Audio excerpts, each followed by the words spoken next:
Cool. What's up? Are we good? I think we're good. I love how every single stream almost that people do, they're just still trying. Is this working? Is it on? Are my mics working? And now we're right back to where we started. Yeah. Where we had no idea. Yeah. I mean, I'm still amazed every time we turn the studio on and it works, but I feel like grandkids are going to be like, these idiots had no idea. I have no idea what the new technology is going to be either. Yeah. Where they're going to be like, you guys plug stuff in? It wasn't just wireless? You couldn't just telepathically tell someone what you were thinking about Joe Rogan's podcast instead of having to post on... If you could implant a computer in your brain right now and make that possible, would you do it? Wait, what are all the... Like, could it get a virus? I guess somebody could hack you. Yeah, then no. There's no way. They probably have some sort of a neural connection to where it'd be almost impossible. Well, I don't know. Yeah, that's a podcast on its own, honestly. Yeah. I don't know if I would be able to do that. Would love to hear what anybody out there watching would want. I mean, I for one can't wait to worship our new robot overlords whenever they take over. I mean, Elon would tell you that we're here, that they're here already, and yeah. Well, this simulation is just really good.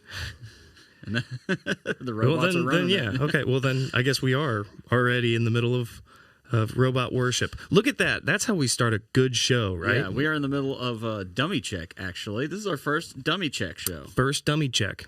Which, we didn't have a name for it last time, but here we are today. And it harkens back to always forgetting something on stage and having to check the stage before you leave. One last dummy check to see if somebody was a dummy. What's the worst thing that you have left behind? Like that caused you to, forever do an idiot check when leaving a venue?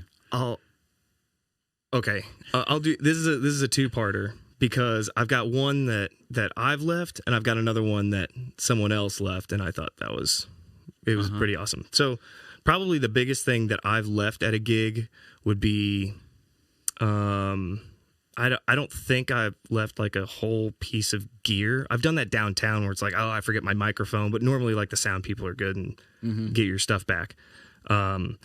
So I've left like favorite pieces of clothing in green rooms. Dude, yeah, that's the worst. Or at a bar, I've gone back to a bar to get a shirt that I left hanging behind, like an overshirt.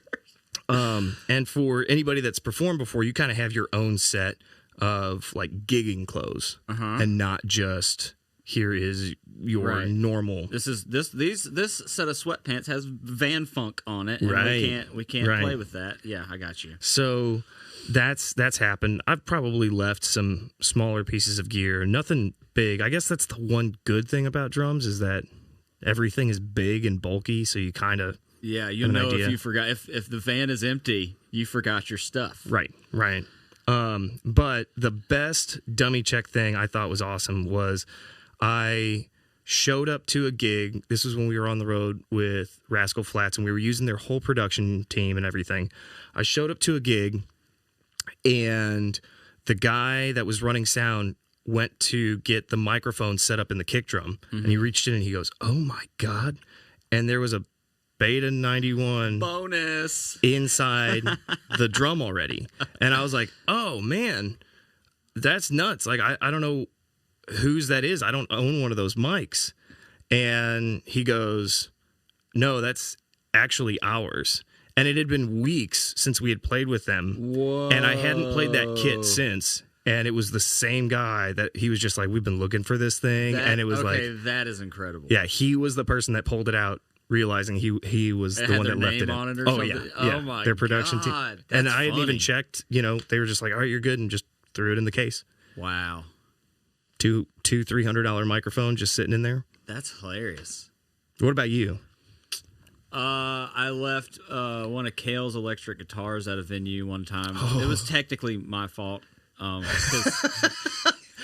Because I never like to. How do you say that's technically your fault? Because I never like to take responsibility for my actions. Yeah. But yeah, so he was lead singer guy, and when he gets off the show, he's going to go run and sign autographs and like meet people immediately after. Do the important thing. Yeah, because we're opening for a band, and there's a limited window that you can really capitalize on the energy of the fans, and they go run back to the merch table before the main show starts. And me and Chase are basically left to load the van out, and I swear we were playing with like Luke Combs before he was big at a small place too. So there was like 3 bands on the bill, and there was just a bunch of crap backstage, and it was poorly lit, and it was just one of his spare electric guitars that was in a different case that was shoved in a corner somewhere, and that just didn't make it into the back of the van because I probably had too many bourbons or something.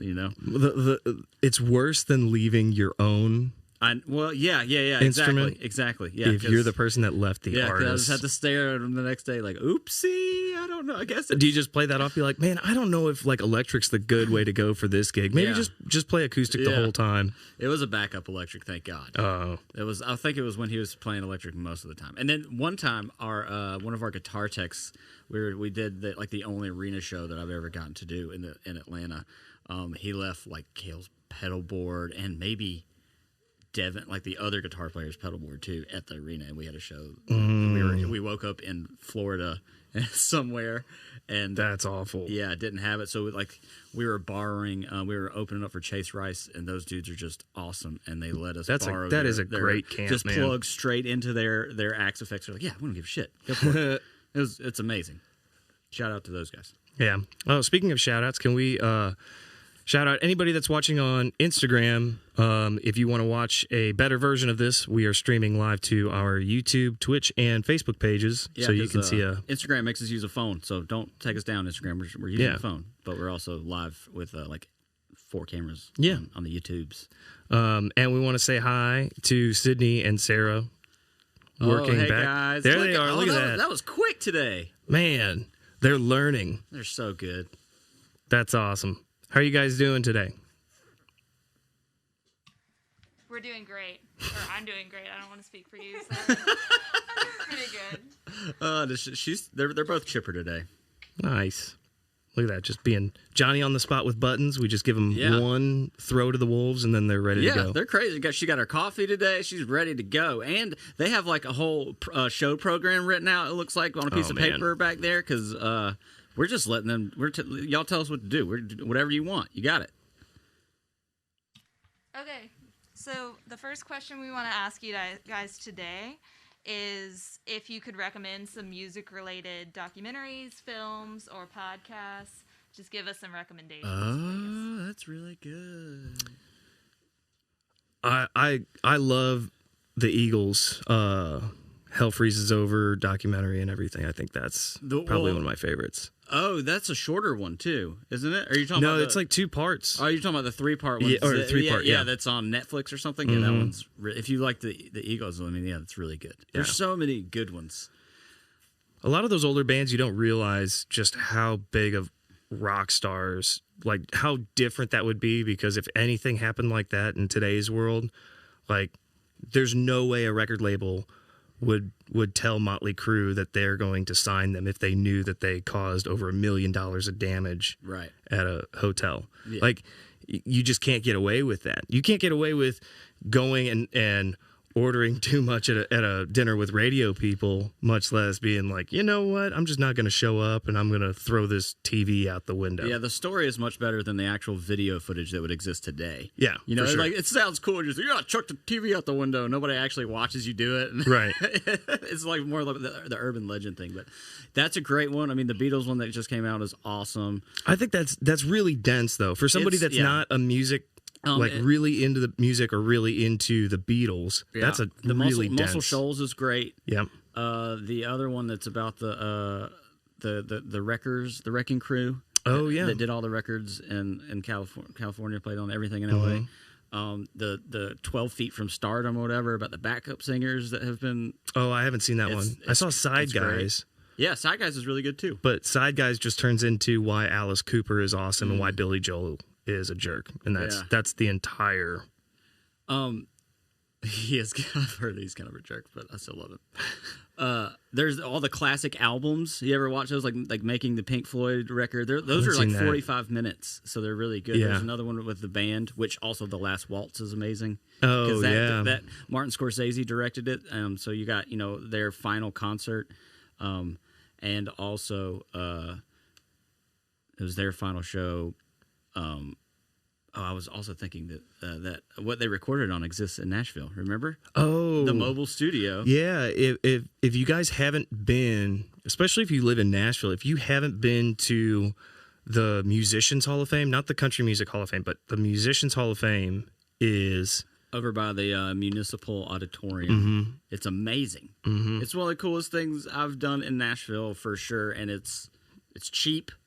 yeah. And it's interactive. There's the Grammy Museum. The part of it is interactive. You can play stuff, produce stuff, sing vocals on top of, over Ray Charles piano parts. There's instruments, and not just like Hard Rock Cafe style, but just awesome equipment, and you can just see the sweat and the tears, and like this drum was used on this record by this guy. It's set up by section, so you got a LA section, a Nashville section, like the Motown, and they have this giant mobile recording studio, one of the first ones that ever existed. No, it was the first one, because they were saying that they had to figure out why they were getting so much interference, because this was before like the FCC was controlling what radio frequencies were being used. And so whenever you turn an amp on nowadays, and sometimes like it'll start picking up, a radio station or something.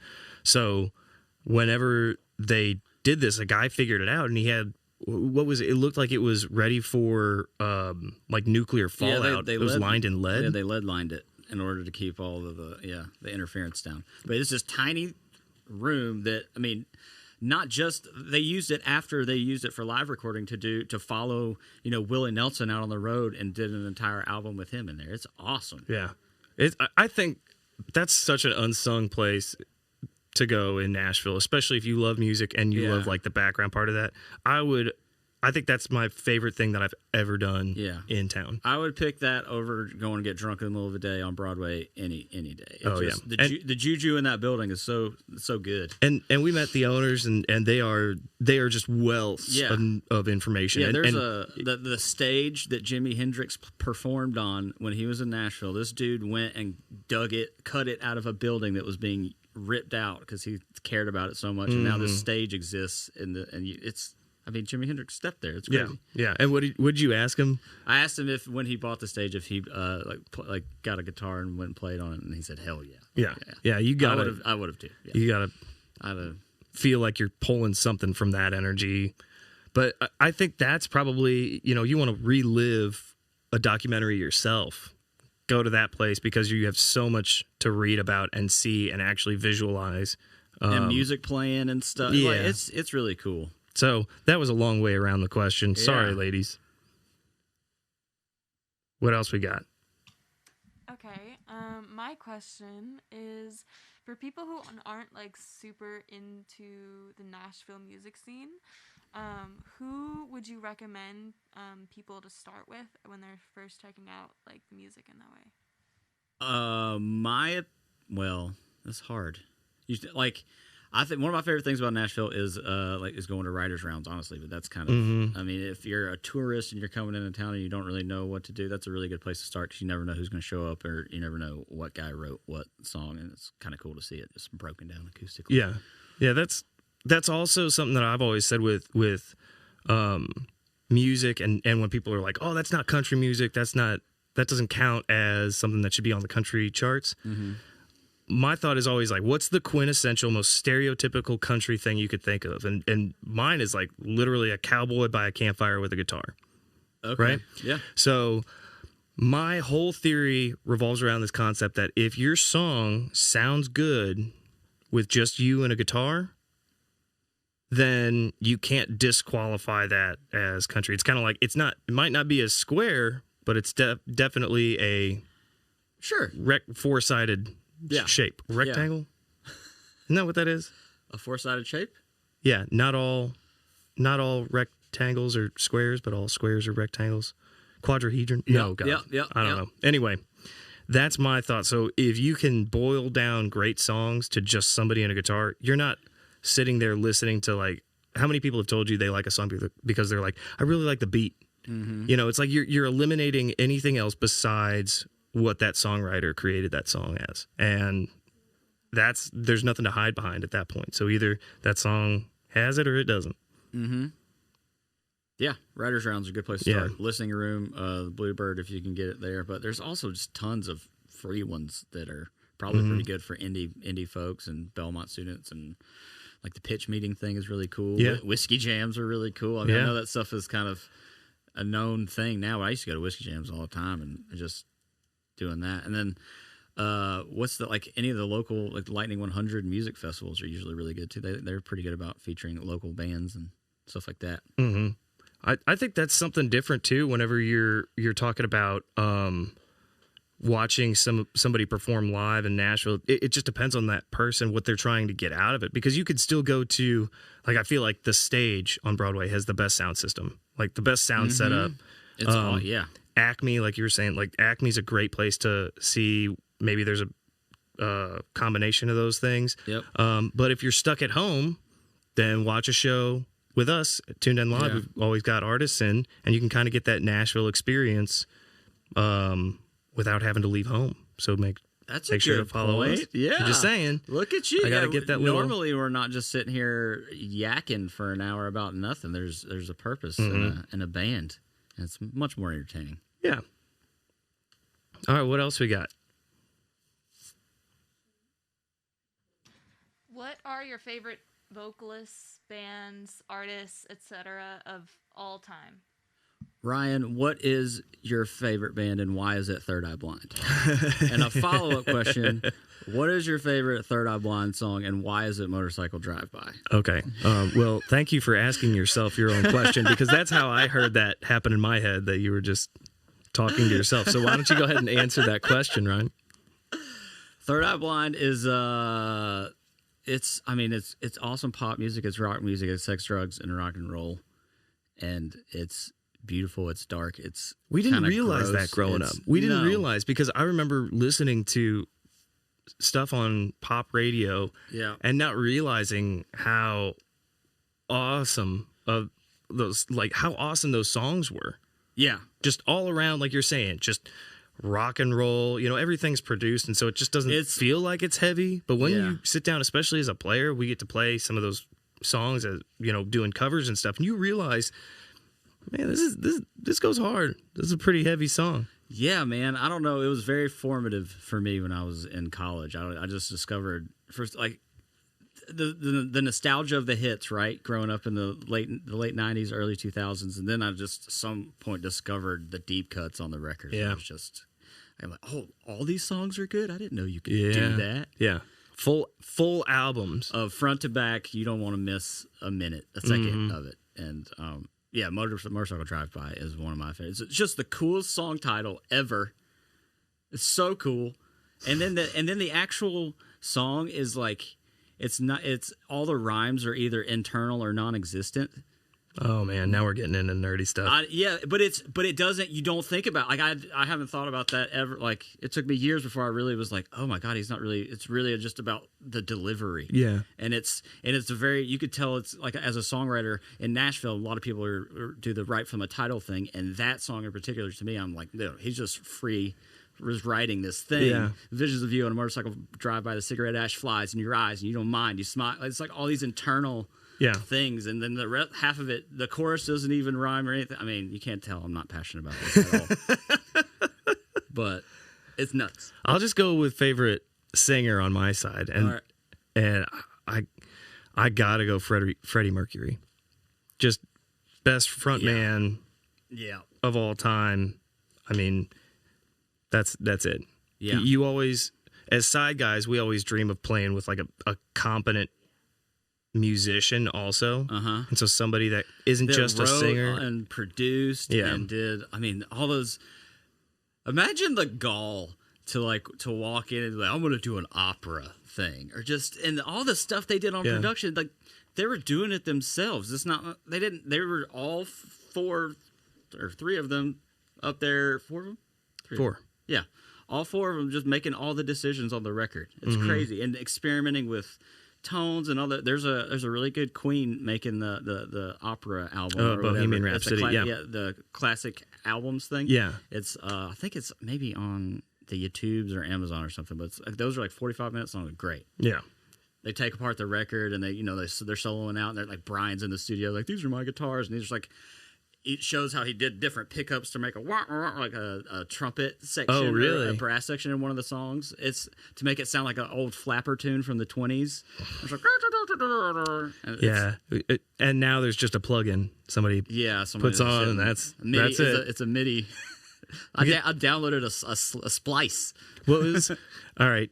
Just a sidebar. What's the craziest thing that you've done whenever you've recorded something that you were like, I have to get this kind of sound? Oh, I don't know. I think when we did this show with when we ran the mic through my guitar amp, remember? Oh yeah, That was one of the craziest things that I've actually experimented with. that was fun. So we had a microphone going into a guitar amp that was going through an attenuator. So basically, the amp wasn't making any noise in the studio, and then we just had this microphone going through an actual tube amp, and then being modeled into a digital signal coming back at us and giving us that. Yeah, it was like, it had Radio. a little bit of stank distortion on Yeah. there. It was pretty cool. I thought it was neat, man. That was cool. It's a good show. It's up on YouTube. What about you ladies? What do you have for favorite bands and or singers? Okay, well, mine is Prince. All right, All that's the way. great. I'd say you too. For all time. Okay. Yeah. Man, I did not. That is refreshing. These girls are living, 40 years ago. That's awesome. I mean, seriously, that's crazy. Were you expecting Dua Lipa? Yeah, but people I've never heard of before, certainly. But that's really refreshing. I wonder what is it specifically you like about Prince and you two? Just the songwriting and the engineering on Prince albums. How'd you feel about the Purple Rain movie, not the record? I think that says enough right Yeah, there. that'll work. it's an That'll work. experience. It's an experience. Yeah, it It's not is an about being a good experience. movie. Dude, it is like quintessential 80s, man. I like sometimes I watch it just because it's kind of bad. Have y'all seen Labyrinth, David Bowie's? Yeah, that one's Love kind of the same way too, where it's you either love it or hate it. Yeah. There's a cult following Yeah. for it. Yeah, For sure. that's awesome. All right, what else we got? Do we have any comments? I think we got something on Instagram, but Here, you want me to step up there? yeah. What are we seeing? Andy Darling joined. No, there's just people joining. Okay. I don't know if there's any in here right now. What's up, guys?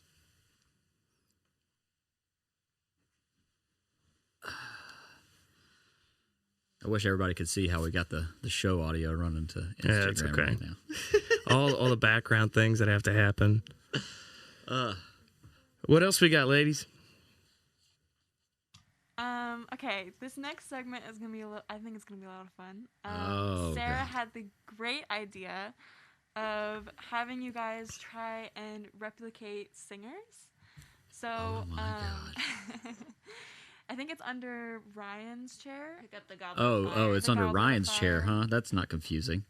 Oh, true. I found it. So I guess you guys can go back and forth and pick a name out of the Goblet of I Fire. hope I get Scott Stapp. I want you to go first.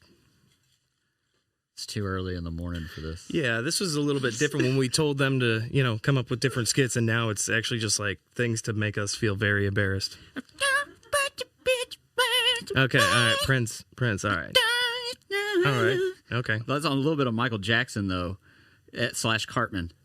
Yeah. Are we supposed to be singing Well, he got the it. I didn't actual have to say song? who it Well, was. I mean, it's easier if you're actually singing the melody from it. I don't know. I don't know what the rules are. I wasn't explained rules very well. I could Fire. have sang it with a lot of diction. I didn't. Okay. I wonder if I just start talking like this guy, or if I should just. I feel like my mouth needs to be open. Is it Bob Dylan? No. No, and I need to be. For some reason, I need to have dude, man. I don't have enough eyeliner on, but I don't know. This is I don't really want to sing like him because then you're gonna know. Yeah. If I actually sing like him, I don't want to like. If I do any of his.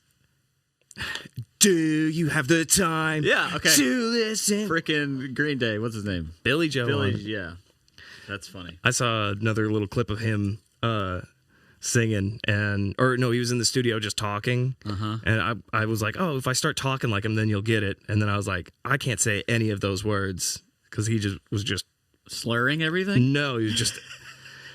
That's what you should have done. I'd have got it immediately. Yeah. Have you seen his iHeart Awards or iHeart thing where he goes nuts because they told him he had 5 or 3 minutes left or something? They showed that on his teleprompter, and he's just like, no, we're done now. And he's like, I got to get off this stage for Bieber. He's like, no, now I'm done. And he just like said, screw you to everybody. It was either like Live Nation or iHeart, and he just slams the guitar down, and like everybody's like going nuts because it was like this huge like FU to the industry, and just being like, I was here making music before this kid was born, and you're going to tell me I have 3 minutes. Like, no, I'm not a part of this. And then what's nuts is I went and did a radio tour. We went to an iHeart station, and they actually had that clip of him breaking the guitar on one of their little reels of like, iHeart's coming back, for this new concert. Yeah. And I was like, there's no context. It looks really cool, Yep. but they're playing a clip of him just bashing your company and telling you how awful this was. Yeah. You can only do that if you're in a punk band. There's like, this is to be expected. Yeah. You know, they that wouldn't be very becoming of Carrie Underwood if she did that. He does it, and he gets a video montage at iHeart. Britney Spears does it, and she's locked away. Right. And she's not allowed we need to question, is she mentally well? Yeah, she doesn't own her money anymore. All right, who you got? Across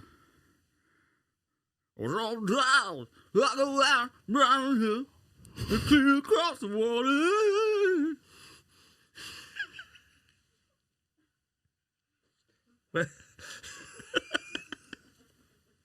One more again. Well, I gotta be. It's a girl. So is it the girl from Alabama Shakes? Oh, that's pretty close though. No, it's Amy Winehouse because. Oh no, you need to like add some grit. I was trying to, but she's pretty hard to do. That was pretty awful. I know mine was bad, but like that was. Oof. Amy Winehouse hard. I think that was. Okay. I think I can do this.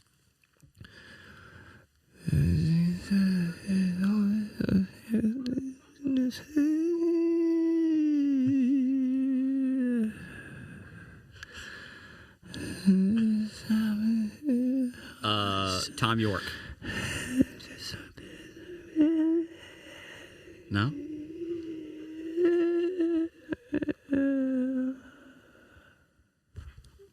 I don't know. No. Who? Clay Aiken. What about, ladies, you got any guesses if he didn't? They wrote them. Well, maybe I just want to know if my impression was good enough or not.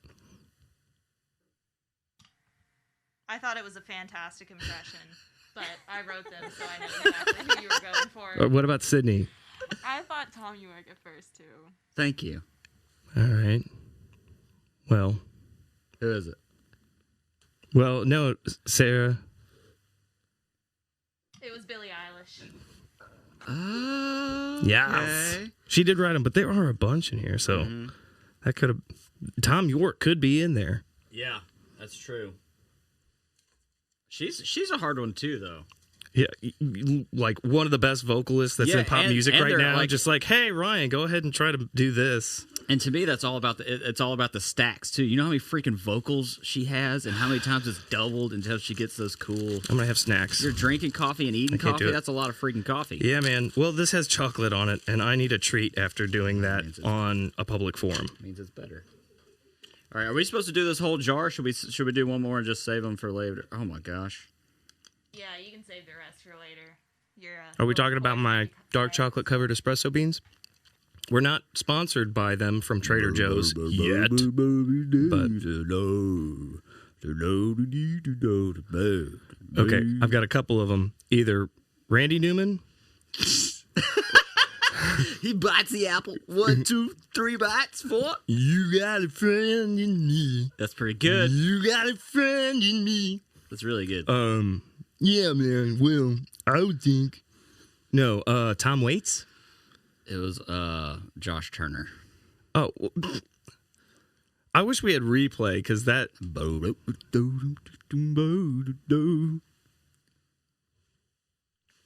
No. No? No. How would you do it? Yep. You just did if he was underwater. Yeah, I can't do it. It's hard. All right, let's do another. This is a good segment. We'll save the rest of them for another day. All right. Or was that like the last thing for time? Well, no, they got nothing on the list now. All right. Next thing. Okay, so on the topic of chocolate-covered espresso beans. Oh, yeah. Which aren't sponsored, by the way. I wish they were. If you could be sponsored by anything in the world, what would that be? Probably the most expensive thing in the world, so then I could sell all of the extras that I have. Man. Houses. Be sponsored by houses? Yes, this show has been brought to you by property ownership. And then I would have property that I owned. I would assume. Yeah. That would be part of the deal. Yeah. Sponsored by Wells Fargo. Yeah, I would like to be... Give me money. Yeah. Can I get sponsored by a Russian oil oligarch? Is that a possibility? Yeah. Well, I want dark money. In Soviet Russia, you buy an American male bride, and his name is Rybar. Play guitar for me. Go sit in the corner. Play guitar. Very sad. Very sad. I don't know. I would probably say PRS guitars, honestly. That's something I use all the time. Yeah. I mean... What about something that's not musical? Well, why would they sponsor me? What do I have to... Why would property sponsor me? They're like, hey, this guy doesn't own anything. His credit's not really great after those 4 years in college, 4.5 years in college. Why would anybody sponsor anybody that's not doing something? You know, like a normal human being is not sponsored. You have to be a performer. Well, if this was a podcast, what do you think I mean... This podcast has been brought to you by... probably some... I don't know. I don't know if... It's like the closest thing that a normal person is going to get a sponsorship is like Herbalife on their car.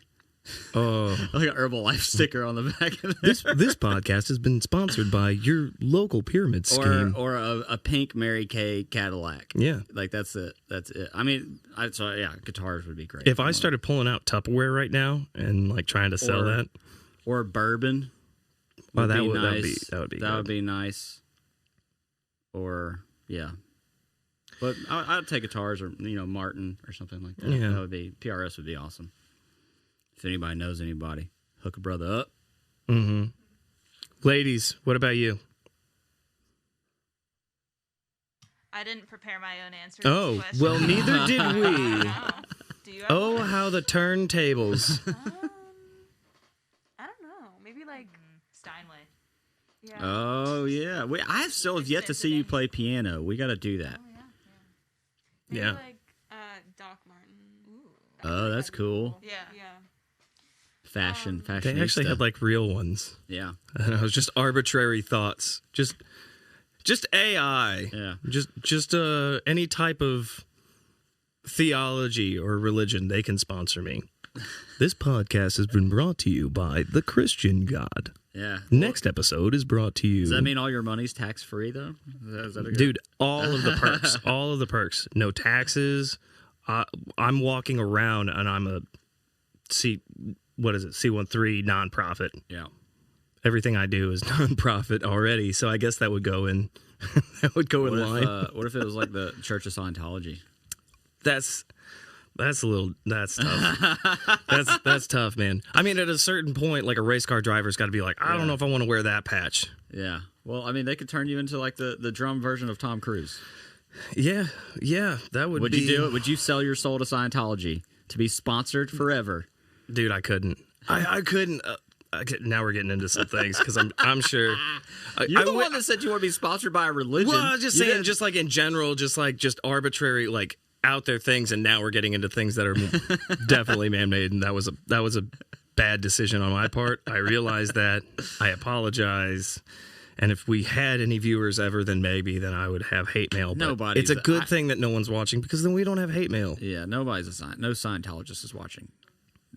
If you are, please let me know. I would Actually, Mike Clone says that Elton John is his favorite of all time. But so you do have a viewer. Oh, nice. What's up, Mike? Yeah. There's a coffee today, no bourbon. Yeah, hopefully you're not a Scientologist and I didn't just really make him feel uncomfortable. I kind of hope you did. I'd love this debate. I would love to have this debate on Facebook or Instagram or YouTube. That's the correct forum for that. Leah Remini. But yeah. So give me like an actual like drums. Like what kind of drums? Drum stuff. Would it be drum stuff? Yeah, I mean, it would be. Because think about it. If you did that with drums, you could just say, I want to show up, and then my kit is there.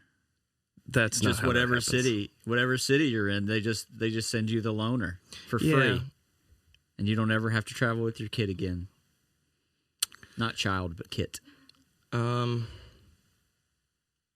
Yeah, man. I mean, I've got drum companies that I really enjoy, or that whenever I show up, I'm like, if I know that's there, but I don't really have anything that I'm, that brand specific, unless like it's electronic stuff, and then clearly it's always Roland, but which is a great company. I guess that, honestly, because they're really the only company that goes between music and all the video stuff that we do. Yeah, ironically, we kind of are. Yeah, we got a little deal with them through the studio. So I'm happy as a clam eating dark chocolate covered espresso beans from a Ziploc sandwich bag.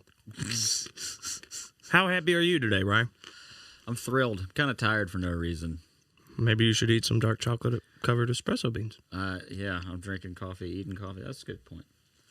All right, we're all in on it. What else? Is there anything else on the list? Oh, you're good. Yeah, I know. My question is, what has been like your least or your worst show that you've ever done? Oh man. Job? Show. I think. I started a song in the wrong key one time for it was God, it was a shit show. It was in a weird key from what it should normally be. The whole like energy vibe of everything just this is like, a real downer. Thanks for bringing it up. That's like asking somebody to be like, hey, go back to those blunder years, those like really cringeworthy things that you've ever experienced and done. What's your favorite person that you know that has died? That's how I feel like you just asked me right now.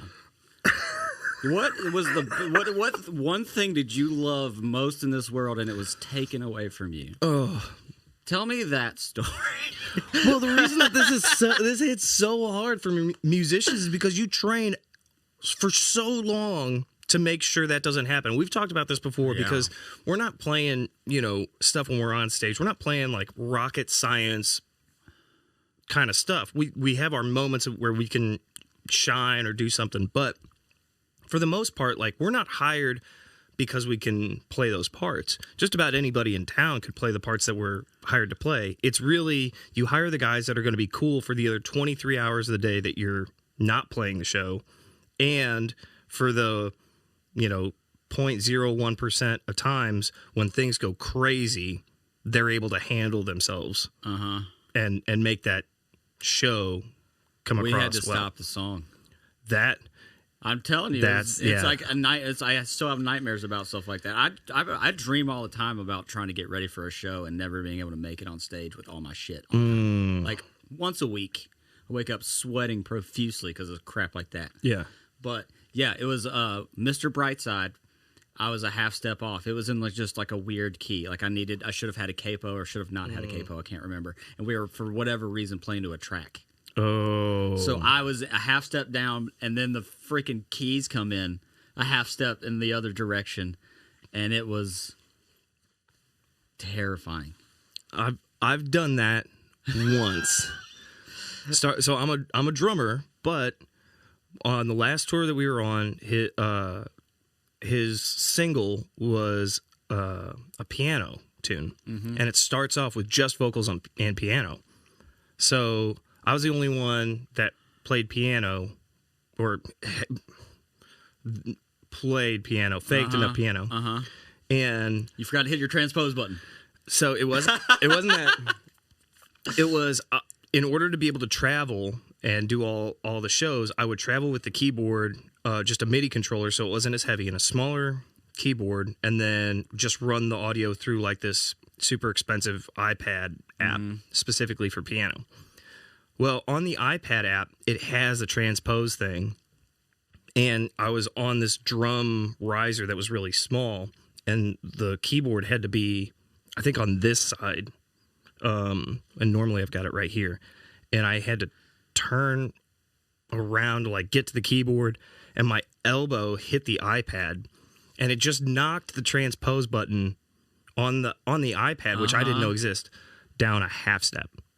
Oh, God. And think about how lightly you must have, like, you have to hit an iPad in order for it to just, like, out of a circle of, like, all these notches where you could be just to go, but. Yeah. And that was it. And so I start playing, and the bass player who was subbing in comes over to the talkback, and he goes, "Hey, we're in D." And I'm playing, I'm like, no. Yeah, like, dude, I know we're in D. I wrote the charts. You're a sub. Shut up. Yeah, like, what do you... I get it. I put D on the set list so you would know. Like, I get it. I have the same set list. Like, this guy, whatever. And so Trent starts singing. Everything's great. The track comes in with just kind of like a pad sound. And once that comes in and I hear the guitar player kind of swell in, I was like, we got an issue. And I literally did a Jesus Take the Wheel, pulled off, because I was like, I don't know what part of this is going to happen. Did you kill the track? No, because what would happen is I would be the only one that was off. So the bass player and the guitar player are still going to play the song like they know how to play it in D standard, and I was up a half step or down a half step, so the track and they were going to be on the same thing. So I had to stop playing once they kind of took over that melody, and I stopped, and Trent was such a good singer that he, as soon as the track came in, he just like lifted his voice, and we watched a video back, and unless you're specifically listening to it, I don't know how he did it, but it just sounds like it just worked out. Oh, God. So I got really, really lucky. And then I had to go over to the bass player and like explain what had happened. And I was just like looking at him being like, dude, I know what key we're in, whatever, but he could hear it. Confidently incorrect. Gotta love it. That's right. Yeah. That's what happened. That wasn't the worst though. Oh my God. That sounds pretty bad. No, the worst was we were playing Red Rocks, the coolest venue in the contiguous United States, and we're about to go on, and their entire monitor console went down. So we're about to go on to the biggest show that we've had in our lives up to that point. Yeah, at the coolest venue. At the coolest venue. Staring up at like how many thousands of people? It was a sold out show. It was September 11th. So like they had like that day when we were like setting up, they had the firefighters like running the steps. And like it was a whole big deal. Huge radio stations are out there because it's the biggest, the coolest venue. And I've actually got like my mother-in-law was there, and like my cousin happened to be in the area, so he like came with his girlfriend. So like I had people that were there watching. And the guy is just like, they're trying to resolder the back of this thing together to work it out. And when we started, he was like, sorry, man, like you guys just have to play. And we're like, all right, we got it. And the poor monitor engineer, once he gets the board back up, we're already down a song or two songs from our set because of how long it's taken them to try to figure something out. Yeah, you're probably playing for like 30 minutes or something. Yeah, so it was just like we just got to make this show happen. We got to do it. So they start building our in-ear mixes, as we're playing. So we start playing and we don't hear anything. We're just trying to like guess and just try to mime what we're supposed to do. You're playing the tracks too. So and we're playing the tracks.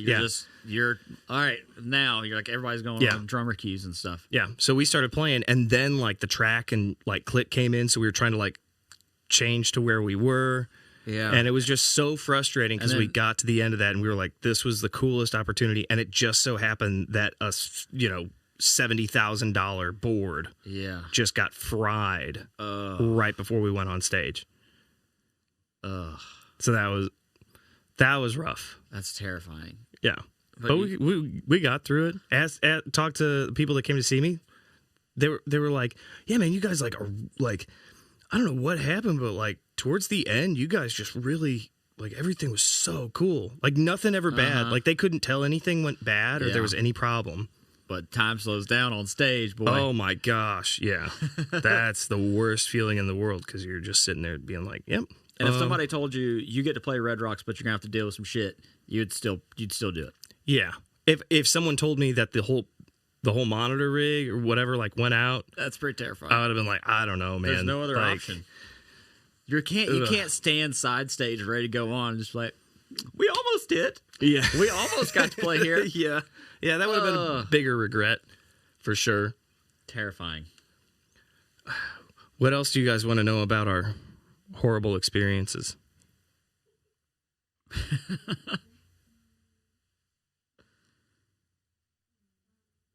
Are you talking right now?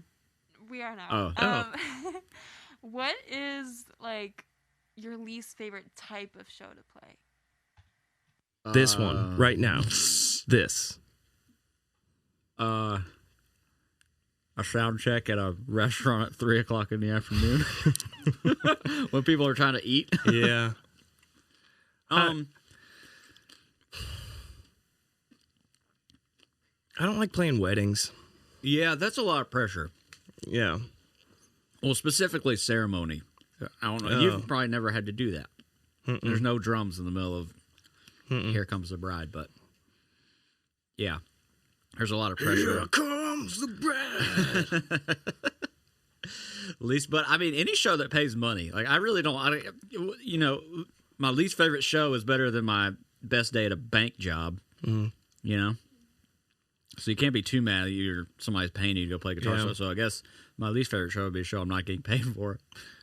I think I stand by like the wedding thing, like you're saying. There's a lot more. I feel like there's more pressure on that than just about any other stage I've played. Yeah. Especially if you're doing anything ceremony thing. Ruin somebody's day, mispronounce the bride's name. Not me personally, but there's just a lot of pressure. You're like, it's a lot of hurry up and wait. Because I mean, that's what a wedding is. It's just you're doing everything for one person. I've got one. How about a gig where it's like a guitar pull situation and you're playing with an artist and it's all wedge monitors, and then the next person right beside you is an artist and is a killer singer. And then they're just sitting right next to your monitor mix, hearing nothing but your own voice. That's pretty bad. You're going to be singing like this. Yeah. Yeah, that's intimidating. Well, guitar pulls are fun. Yeah. Again, I really like writers' rounds, and that's what those are. Those are some of my favorite shows, honestly. Doing radio stuff and getting to go travel and hang out with people at a label and those are awesome. I also hate shows where you have to do everything. If you're the most experienced person in the group, or if like you've had to like take over any of the travel stuff or whatever, and you have to play, that's always tough to try to like, all right, I'm the responsible one, but I'm also like the band guy. Yeah. Trying to play the show. Yeah, it's like you're pulling double duty at that time. There's definitely when you have to worry about managerial side of things, you got to wear 2 different hats all the time. It's probably that's lame. That's a lot of stress on you, but yeah, weddings aren't great. And then crappy bar gig at 3 PM while people are trying to eat. Yeah, did you guys turn down? Why did you have us come here? Yeah. Can I get snare drum? Can he not, please? Yeah, there's no snare drum in the mix right now. This is just the room you have chosen to have live music in. Congratulations. Yeah. We can't wait to see you guys play. Can you turn down? We're trying to eat. Yeah. You're interrupting the service right now. Please. What else, Rock guys? and roll is dead. It is dead. It died in a Buffalo Wild Wings. Okay, we'll end on a positive note this time. Thank God. Thank God. Since we've asked you all of your worst experiences, Yeah. what is your absolute best experience in doing music ever?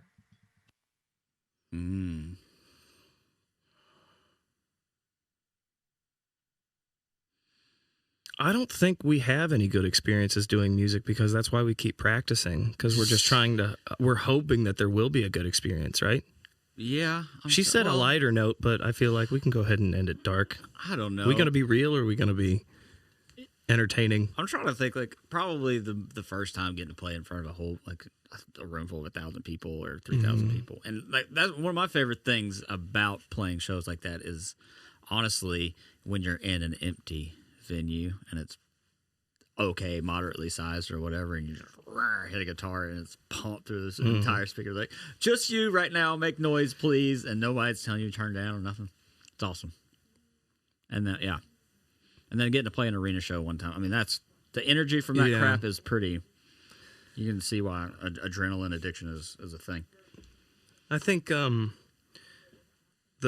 best like single moment of a show like that, for a drummer at least, is probably the first thing that they ask you when they're doing a sound check is, they want kick. So you're giving them kick drum, boom, boom, boom. And that initial feeling when they start pushing it through the subs, and normally on those bigger stages, there's a sub behind the drummer, and you feel when you kick, and then all of a sudden, boom, right in your chest, and you're like, I'm doing that same thing. Like, this is me making this sound like a cannon right now. I'm in control of whenever that sound happens. Yeah. And that's always like, all right, this is going to be a fun show because you can just literally feel that happen. I don't know. I think the best, that's kind of like, just best little moment. I don't know if there's like a best, like, this is my favorite show. I think once you're prepared, and like everybody around you is prepared, and you walk in, you just have that confidence. But there's so many one-off gigs now, and so many gigs where there's unknowns that you're always worried that showing up to a gig, like, are we going to open up the van and like our instruments are still going to be there? Or does everybody really know the songs? Yeah, that's true. But you can only get that if you're with guys that are really great musicians you've been playing together a long time. Yeah. So any situation like that is always a lot of fun. Heck yeah. Do we have any comments? Probably not. Nah. Nah. Nobody's watching. Nobody's paying attention to me right now on digitally. It's really messed up. All right, we'll go ahead and say bye to them, right? See you guys. This is Dummy Check checking out. Oh.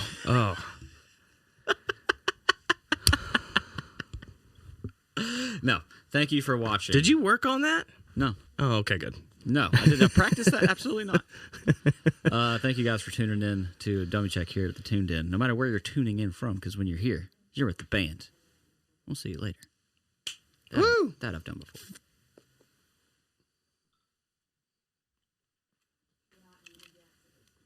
I'm not muted yet. Don't say anything stupid.